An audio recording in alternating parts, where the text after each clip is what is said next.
Hey everyone, Rascal here. And Mama, welcome to our podcast. Today we're talking about the critically acclaimed DC movie Aquaman, starring Jason Mamoa. Yes, Sylvian 14. Finally got to it. This movie shows a new take on Arthur Curry, half human, half Atlantean, who goes on a trip of a lifetime. Not only does this adventure compel him to come to terms with his real identity, but it also forces him to discover whether he is entirely worthy of fulfilling his own destiny, becoming a king, and they can stop calling him a nerd.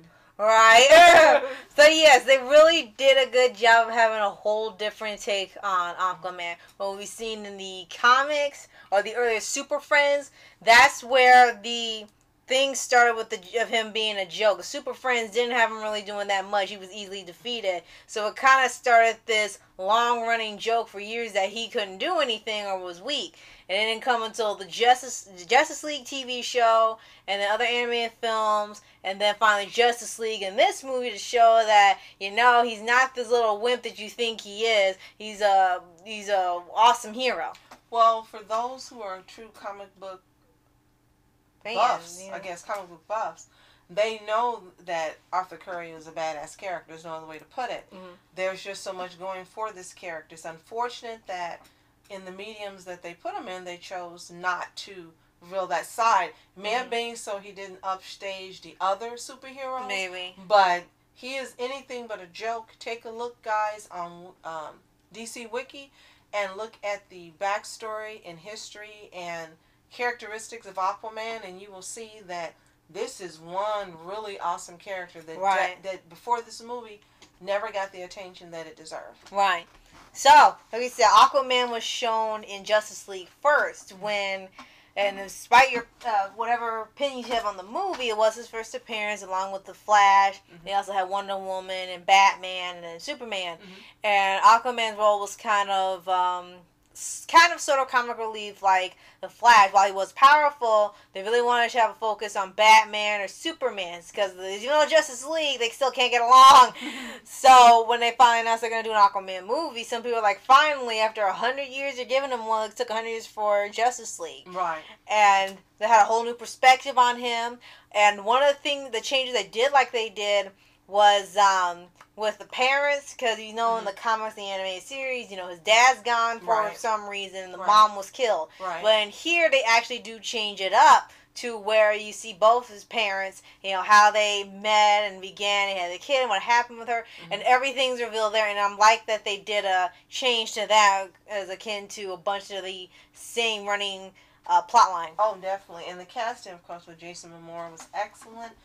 Not simply because he looks the part, but because they gave us a different version of Aquaman, which was great. There's nothing wrong with the comic book version, but having this change to him where he is this badass character and they also made him look badass really worked for this film.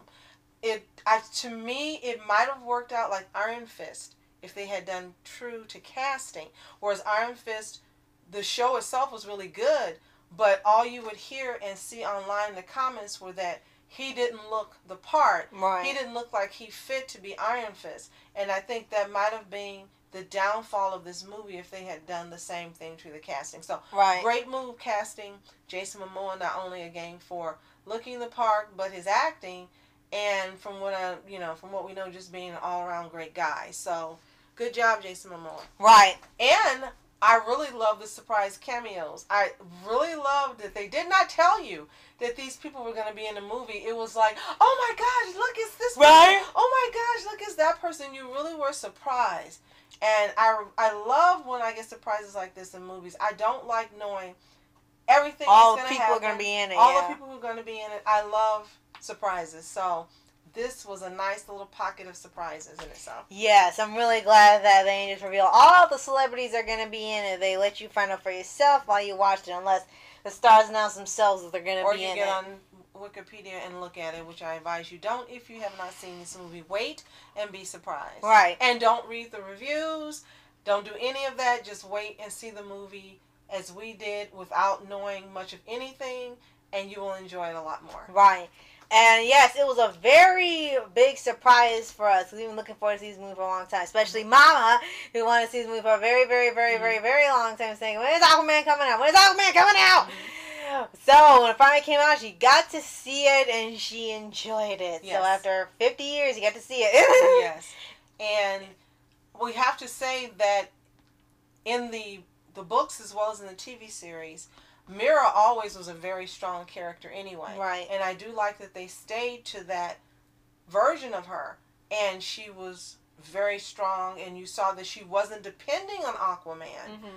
They just had them working together. They just, I don't want to say supported. They complemented each other. That's what I'm looking for. Right, that's it. Because he didn't know anything about Atlantis. She didn't know that much about the surface. Because it's a constant theme in the movie that Atlanteans can't stand surface dwellers. They always have this thing against it because they put all the pollution and the trash that goes in the ocean, or they attack the animals and they think humans are bad. Mm-hmm. So it's kind of a running theme where she kind of has this grudge against humans too, but has to work with some of them if they're gonna, stop the war from coming to the surface. Mm-hmm. And one thing we'd like to point out is that we've seen stuff about the plot. The most we can say for the plot without spoiling anything is that it takes a weird turn in parts of the movie. Mm-hmm. One part was that James wanted to adapt to the stuff he loved into the movie, which is awesome because he did a great job at all the effects. Oh, we'll talk about the visuals in a moment. Right. In the beginning, like the first 30 to 40 minutes of the film, it was really... it had a little bit of drama, it had some comedy, it had action, building up the story. About after that mark, when they get to Atlantis, the tone seemed to kind of shift.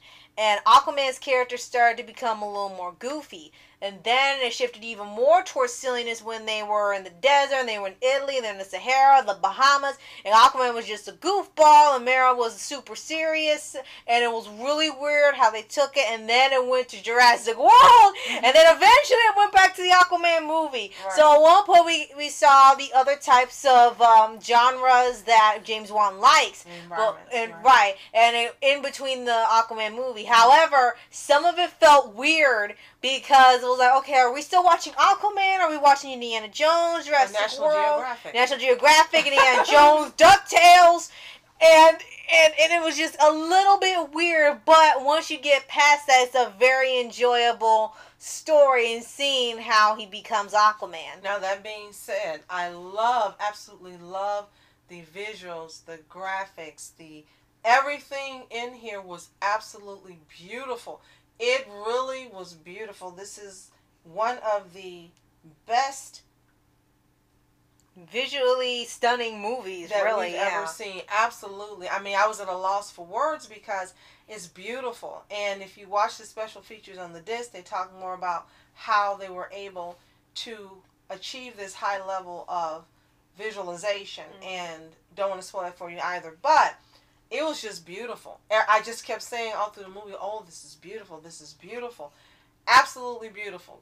Absolutely done. And beautifully photographed as well, even when they're on land. Right. It's a beautifully, visually, as you said, stunning movie. That's the best way to describe it. So that is one of the best parts of this movie. Yes. That you really enjoy watching it. Yes, and everything looks so real. Mm-hmm. And the fish, even if they're not real fish, they look really real in the environments. And they really did a great job of capturing Atlantis and having this really grand and very vibrant underwater civilization. Mm-hmm. It was very, very well done. That's like one of the best parts of the movie. And at no part in here you're looking and going, this doesn't look real.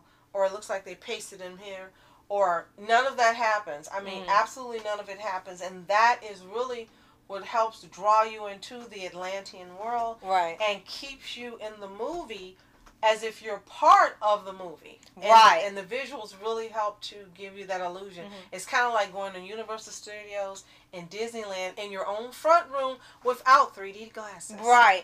And a crowded area. Another thing I want to point out that was hilarious. Two things. One, they actually hinted at the Aquaman TV series. You could hear the theme song playing on the TV. Yes, that was before it got blown up. Yes, that was funny. While we were watching it, they got to show a little bit more of his backstory. I mean, you know how He was born, of course, but they didn't show, how the parents met, how long they know each other before they had Arthur, why she go back. They actually had a little more development, so you feel sympathy for the characters in the very beginning. Well, you could also relate to the characters right by giving this part of the backstory. Right. And I kind of couldn't help but laughing because for this version of Aquaman, his parents and the backstory kind of reminded me of Keith's backstory. Yes. So maybe that's where Voltron Legendary Defender. So maybe that's where his story came from. Except he's not the king of the Galra Empire, and the Atlanteans were kind of like the Galra in this movie. They were just like destroy humans and stuff. It's like, wait a minute, you're acting kind of Galra for Atlanteans. And his brother, I guess, would be an unappealing Lotor. All right. Or Voltron Force, or what the fish tour and stuff. Maybe that's what he was like, wait a minute. So we could definitely see the elements from there. Even though this movie was released a little bit after Voltron, it was still hilarious to see, like, wait a minute, now we know where that came from. So if you haven't seen Aquaman, and by most chances you probably already have, let us know. Well, actually, if you haven't seen it, rent it. Or buy it, stream it, anything where you can watch this movie and tell us what you think. Yeah, in the comments below. If you have seen it, let us know what was your favorite part of the movie. And are you looking forward to an Aquaman 2? Yes. Because I am. Yes, they're doing Aquaman 2 and a spin-off called The Trench, which will focus on the creatures that you saw attacking them in one of the scenes in the movie. I'm like, okay, I guess if you want to do that, you can. So I want to add, because I had to tell Rascal this several times, a good-looking guy on screen only goes so far with women. Yes, great, we want to look at him, but you want a movie, you want a plot, you want a story that's good. So if this movie had not had any substance to it, it would have been turned off. Right. But it did have substance. I'm so happy it did. Because yes, he's great to look at, but ultimately you want to see the movie because you want to see a story that you've read about in comics, or as you said, you've seen in other mediums like on the TV shows and so forth, and you want to see it done in a different way, and you want to see it done right. And I can say that DC absolutely did it right. Right. So, yes, let us know what you think of the movie in the comments below. Especially you, Sylvia, and we're waiting. Right. And what aspects you like that they alter for the film, and what this means for the rest of the DC universe. As we've seen that they've had now a Shazam movie, and that's been out, and then a Joker movie, which kind of makes you wonder what direction you're going, from going super silly to dark and serious. So, we're looking forward to see what movies come next. Yes. I'm Rascal Entertainment. And I'm Mom Entertainment. Have a fantastic day. Peace. And watch our favorite clip from the movie. You that fish boy from the TV?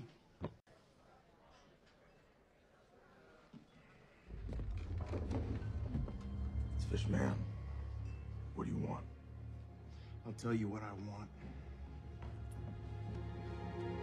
Can we get a picture with you? You're like our local hero, man. And reporters sitting flashing lights, trying to walk around, man, who the hell are you? What you wanna do? Well, man, it's on you. Man, it's on you. Met her in my dreams, she was my queen. A castle in the mountaintops, rivers and streams. Plucking sunlight from the sky in my pocket, give it to you later on in the form of a locket.